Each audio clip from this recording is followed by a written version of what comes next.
Hi, everybody. Welcome to our first Facebook Live for October. I am so glad to be here with you today. I'm Elizabeth Edgerly, the Executive Director for the Northern California and Northern Nevada chapter. And I have with me today our special guest, Gulnar Husseini Kasmani is the chair of our marketing committee for the Silicon Valley Walk to End Alzheimer's. Thank you, Gulnar, for being here today. Thank you so much, Elizabeth. It's so great to be here. Hello, everyone, and thanks for joining us. I'm looking forward to chatting with you all today and chatting with Elizabeth in giving you the latest updates as to where we are. Wonderful. Thank you for being here, and thank you for your work on our committee. But we will come right back to the Walk to End Alzheimer's in just a moment. But I wanted to share some information before we dive into walk, because we are knee deep in the Walk to End Alzheimer's, and I hope you are there with us. But first things I wanted to talk about, though, are that we are here for you as we in Northern California in particular have been facing extremely difficult times lately with smoky skies and active fires affecting so many individuals, including individuals living with Alzheimer's and other types of dementia and their caregivers. And so we wanted to remind you that we have our 24/7 helpline, 1-800-272-3900, and we constantly are tracking resources for people who are displaced, who need to find services, who are facing extreme situations. And so please, please know that we are there to help, and we are all in this together. If you find that the skies are too smoky for you to participate in an upcoming walk, we want you to make the best choice for you and your family. And we can walk another day if it comes to that, or you can do something indoors. Most of all, we want you to be safe and careful and take good care of yourself. So check out our website. We have resources there as well as guidance around how to handle emergency situations, preparing for disasters or unforeseen circumstances like 2020, which has been a year of unforeseen circumstances. So check it out. There's some really great resources there. Now, first, I want to share some good news with you. I just talked about some not so good news. Let's talk about good news. The Justice for Alzheimer's Act has taken the next step. We passed the House of Representatives, which is wonderful news. So we keep trucking along towards passage. This is the one that will address elder abuse. We want to make sure that individuals living with cognitive impairment are protected and that providers know how to recognize and address elder abuse. So that's a fantastic new development. We also are working on the Hope for Alzheimer's Act. Those of you who've been involved with us in public policy know the HOPE Act. And so this is around access to care and making sure that people not only get diagnosed, but that they get resources and help and guidance after diagnosis. So we are working on that. We have 237 House sponsors, and we're still working. Check out our chat right now to see if you could maybe poke at your legislator to get them to sign on if they haven't yet. So good stuff happening in the middle of the election, which, my goodness, that seems to have taken over everything. But just know that behind the scenes, we are still championing Alzheimer's and dementia, and good things are happening and moving forward. One new development I want to share is there is some new guidance here in the state of California around in-person facility visits. Now, so far, this is for assisted living, but we are working on this, and we have a fantastic director of public policy, Susan Damaris, who has been working with leaders at the governor's office around this. And we want to make sure that everyone is going to be safe, and we want our loved ones with dementia to no longer be isolated. It has been tremendously difficult for all involved. So we will share that as we know more, but good stuff happening there too.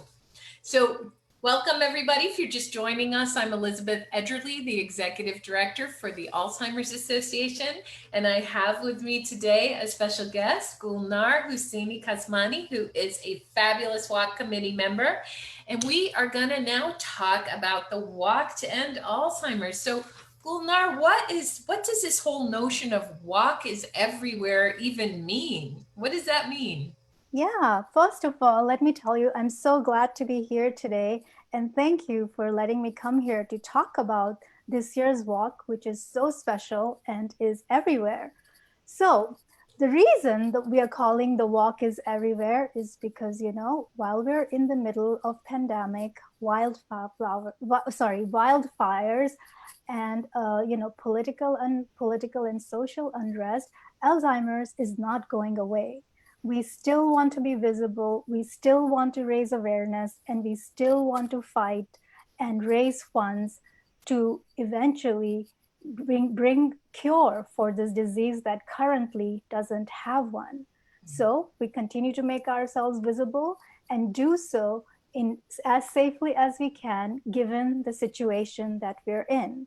Since we can't walk, in this year we're not gathering en masse in one location, but like I said, we still want to be visible. So what we're doing is we are still creating our walk teams, but we are walking safely in our own neighborhoods, in small groups of friends and families, keeping a safe distance and still raising awareness for Alzheimer's. So you could still join a team, and you could join a team for a family member who's in California and you may reside in New York. But what we are all going to do, as in my case, I'm in Silicon Valley. So on October 17th, between 9:30 and 11:30, let's say I have a team of 50 that's dispersed all around the state or all around the Bay Area. We are going to have our own groups of 4 to 5 friends and family walking at the same time, and for Alzheimer's, to support the cause and raise awareness for Alzheimer's. We will be walking as one team, but we will be walking everywhere. Now there's more to it. You could even walk inside your home, and it doesn't matter whether you walk outside around your neighborhood sidewalks or your favorite neighborhood park or your favorite trails or hiking destinations. You could be walking for inside your home, supporting someone who has difficulty walking but really wants to participate, walking in your home, walking in your backyard, or you could be out walking in the neighborhood. So that's what we mean by the walk is everywhere. Awesome. Well, I've got my outfit ready. I've got my walk shirt. I don't have it on, but I'm very proud. I got my walk shirt. I got my flags. I don't know if you guys can see this, but everyone who registers gets flags.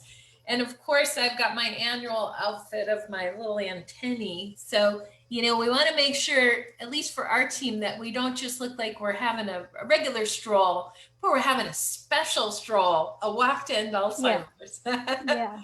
Do you wear any So fun get your clothes? purple out, guys. Purple is the answer, right? We'll Yep. go Purple wild. is the color for Alzheimer's. I'll be wearing my purple Alzheimer's t-shirt. I have my purple glasses, and I have my purple striped socks that I'll be wearing. So really, I'll be the team mascot. You're for my awesome. team.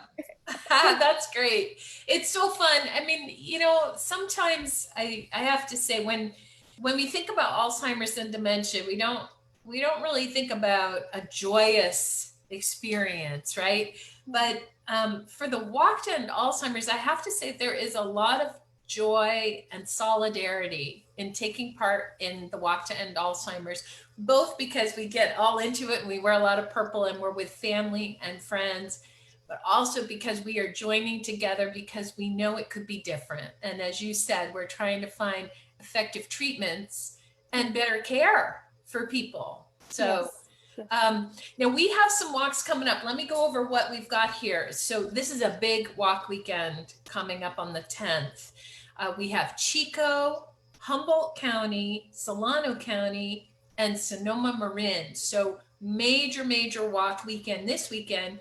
And then you and I are walking the following weekend, because I'm doing the Silicon Valley Walk too, which by the way is the #1 walk in the country right now. But humbly saying. Yeah, not that we're not that we're Just humbly competitive, right? stating. And then we have the Monterey and the amazing Stockton Walk, which is blowing away the competition in terms of raising money like nobody else. So awesome things. I'm curious though, Gulnar, it really seems to take a village to put on a walk, Yeah. even during a pandemic when we're not going to be gathering in person. How did you end up getting involved? Like, what made you decide to get involved in the walk and the committee? Yeah. So, here's my story. At the beginning of the pandemic, I was looking to be useful, just like a lot of us. And I have a 75-year-old mom.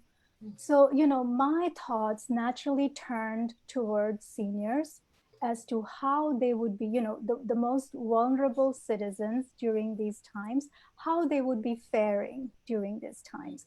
I also had a grandmother who had Alzheimer's and currently have an aunt in India who has Alzheimer's. Oh, wow. And I really wondered, how would people with this disease be dealing, with the internal struggles while being shut out from the outside world.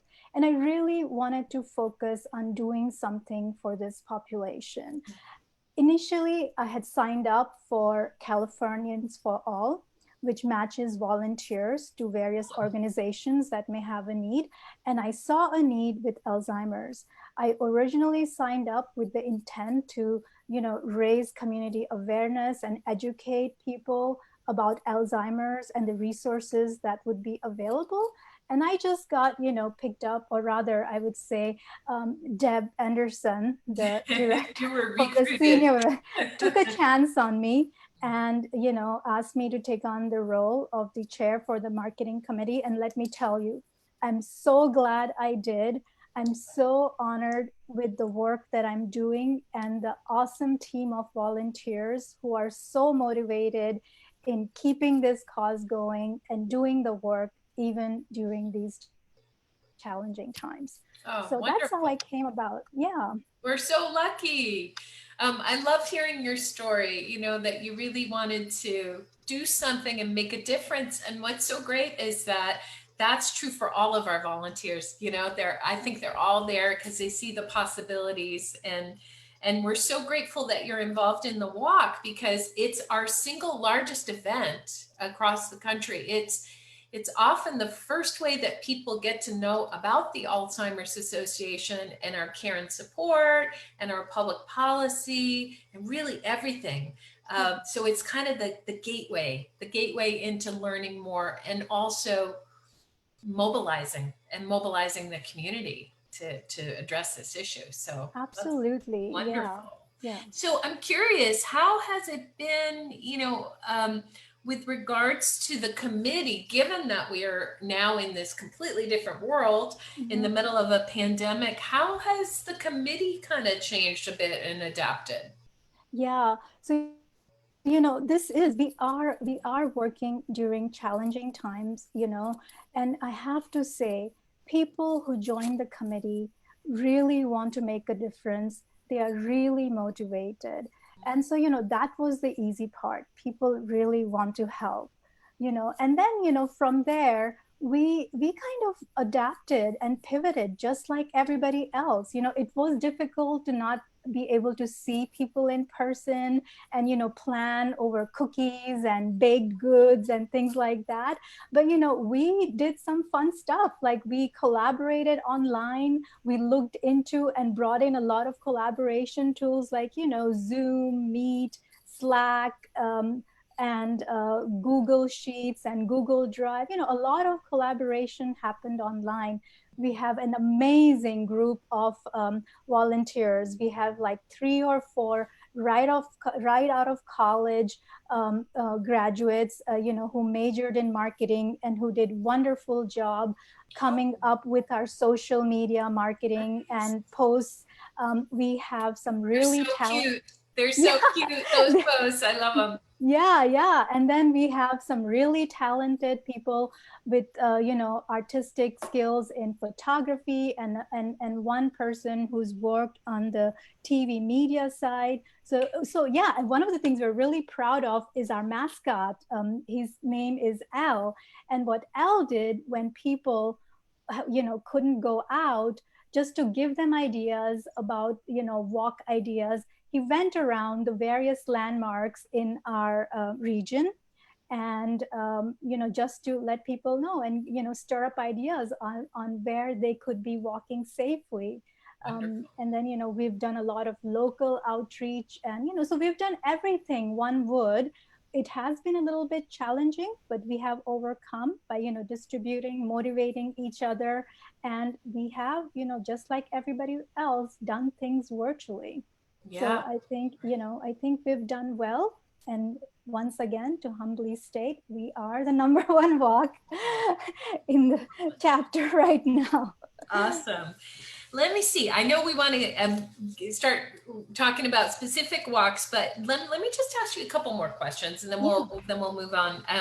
Could you talk about the Promise Garden, and especially for those who haven't been to the walk, what is the Promise Garden? How does that work? yeah, And we could talk specifically about Silicon Valley. Each walk will have its own Promise Garden, but right. maybe talk us through how that works in this new virtual model. Yeah, yeah.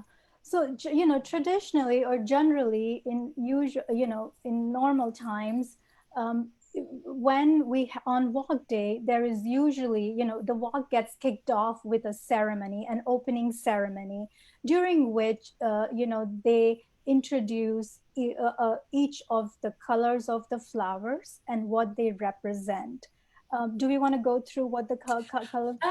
We don't. You can see them Yeah, actually. yeah, And without going into too much detail, we really yeah, represent all the different yeah, types of folks yeah, in the audience with a yeah. different color. Yeah. But what's fantastic, and really touching and beautiful about the Promise Garden is that it represents all the different people involved in a person's journey to being diagnosed, all the way to hoping, to the hopes of overcoming or managing the Alzheimer's. So this Promise Garden is a tribute to everyone involved.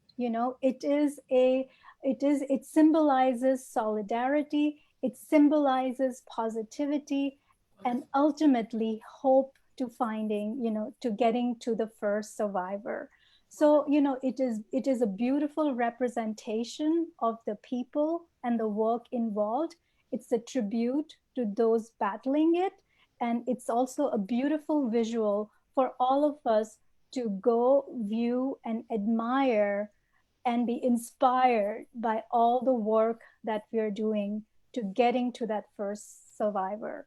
So I Someday, see it. Yeah. yeah, I mean, so someday we'll yeah, get there. yeah. So Wonderful. yeah.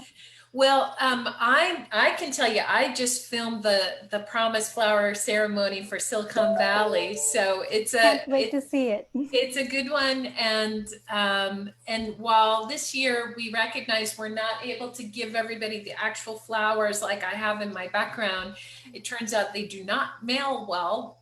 They fall apart. What we did is we did the flags, so that when you take your walk, you can have the flags, and it will represent the promise flowers. But we can still come together and in the morning of the walk and witness and view the promise flower ceremony. So thanks so much. That was a lovely description of it. I really like the way you captured the spirit of it so well. So let's talk about what's going on. All right, we got lots to celebrate. Oh, we have a challenge. Gulnar, do you want me to talk about this, or you want to talk about it? I would love to, because Yeah, I just love this this is a good one. beautiful, beautiful mask. Yeah, I want one. me And too. yeah, and it is such a nice way of getting this mask by supporting the walk and the Alzheimer's Association. So you guys, the walk is almost 9 days away. But let me tell you, you still have a chance to join the walk, okay? And you can donate $40 and you get this mask, beautiful, beautiful, beautiful mask. And if you donate $100, you could have a t-shirt and a mask to match it. So, sign up alz.org/walk, find a walk near you, join a team that works for you, donate $40 and get your mask. You will receive it. Awesome. And one thing I did, I don't know if you've done this yet, but I know that my team members are very likely to want one of these masks. So I did another email blast to my team to say, hey guys, if we each, if everybody can raise or donate another $40, each member of my team who does that is going to get a face mask. And who doesn't want another face mask, right? You can never have We enough. all need one. And yeah, look who would at have this. thought? It's so beautiful. All those Beautiful. beautiful promised garden flowers. Yeah, I think they're going to be a good one. So, well, wonderful. Thank you for sharing that. I'm excited by that challenge. You support a good cause and you also get a mask. I mean, that's a win-win. So check it out, everybody. Make sure you get it in time because it is a time-limited opportunity, and then we will mail you your mask. So, all right, well, let's start to do some celebrations here. We've got a lot of walks coming up, so tighten those seatbelt. Here we go. Our top team in the fabulous Chico Walk is the Sigma Kappa team. Chico State Sigma Kappa is doing incredibly well. Let me see, your last numbers were amazing. They have raised over $12,000, the team. Amazing young women, all in working hard to be champions for the cause, and we are so grateful. Our top individual walker for the Chico Walk is Amy Hornick with Team Sunseri Construction, and she has raised over $5,000. Nice job, and thank you, Amy. And special thank you to our walk chair, Donna Harder. We love getting to work with Donna. Thank you so much. Go Chico. We'll be cheering you on Saturday. Also on Saturday, way up north, the northern part of the state, is the wonderful Humboldt County Walk up in Eureka. And the top team, they have been an incredible team year after year, are Visiting Angels of Eureka, having raised over $13,000, which is fantastic. And on that very same team, Lynn McKenna is leading the charge, having raised over $5,600. Lynn, you're amazing, and we are so grateful. And thank you to Bonnie Neely and Kelly Sanders, the dynamic duo there. Amazing, amazing leaders for our committee up there. And I wish I could be with you in person. I love your walk, and good luck on Saturday. Solano County, yay Solano. The fabulous Paradise Valley Estates Pacers team, $14,000. You guys, of those walks so far, you're the biggest team we've come to. This is awesome. And on that team, Kendall Wright, you are showing the way, having raised over $4,000. Last it was over $4,400. And we have a wonderful team effort on the committee. We have Bob Panzer, Ken Wright, Rita Deanda. You all are amazing, and we are so grateful. And we've been thinking of you with all these smoky skies and all the fires in particular. Solano has been right there in the middle. So our hearts are with you, and we're cheering you on in Solano. And last but not least, on Saturday, Sonoma-Marin, woohoo! And on the picture we have Patty Wick, who is our top fundraiser there. And it's Patty's team who is number one. And you won't believe how much Patty and her team have raised. The Patty's Push for a Cure team has raised $40,725.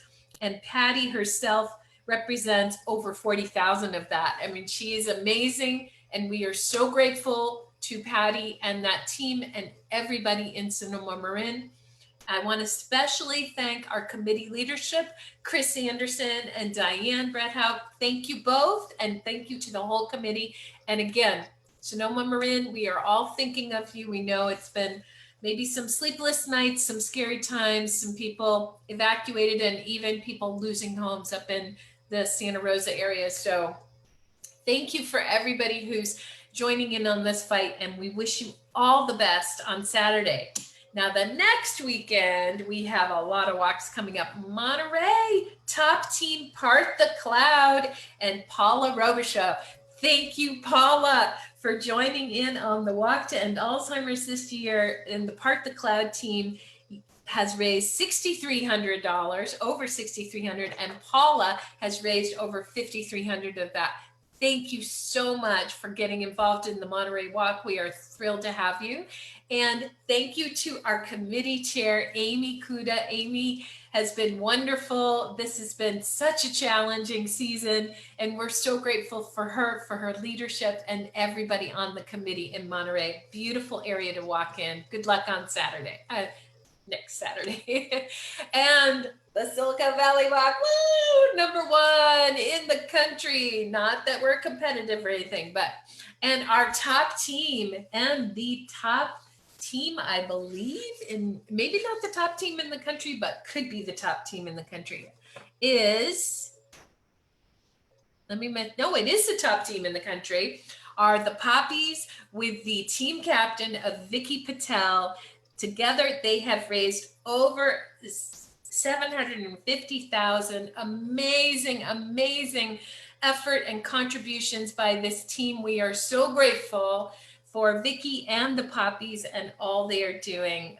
Really wonderful to see that and make such a difference in this cause.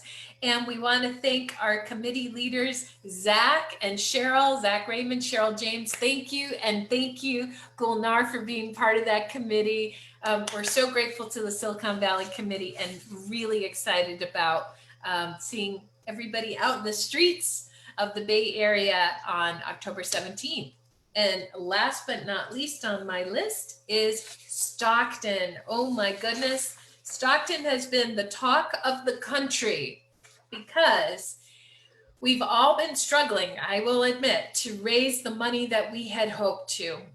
We knew it would be tough, but I don't know that Stockton got that message, because they are going for it, and they're going for their original goal. And I think they are going to get it. And it's because of the amazing support from the Stockton community and the incredible leadership in Stockton. So thank you to the Brookside Walkers and Friends.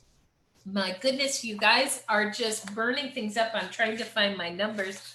What did I do? Oh, listen to this number. The Brookside Walkers have raised $54,000 for the Stockton Walk. Amazing. And Annette Stevens, Annette, you are incredible, having raised over $14,000. Thank you. And special thanks to our new board member and fabulous committee chair, Teresa Mandela. You see Teresa on the slide here. We're so grateful to everybody. We're all in this together, and together we will make sure that people have access to care and support, and that research is funded. We want to find a different way forward. We want that white flower that indicates the first survivor. So that's it on walk. I hope to see you guys at a walk. And let's say you're here now and you realize that you missed your local walk. Well, guess what? Walk is everywhere. So there are walks happening in November and even December. You could do the Kauai walk from home in December. So just pick whatever walk excites you and join, and we will love to have you. We have some upcoming educational events. We still have 2 sessions as part of our Spanish programs, Conversations with Caregivers, October 10th and 17th. Check those out. You can see them, links in our chat and also on our website. And we also have a Healthy Living for Your Brain and Body and Food Smarts workshop. What a good workshop. I sure have needed this one lately. How can I eat so that I maximize my brain health?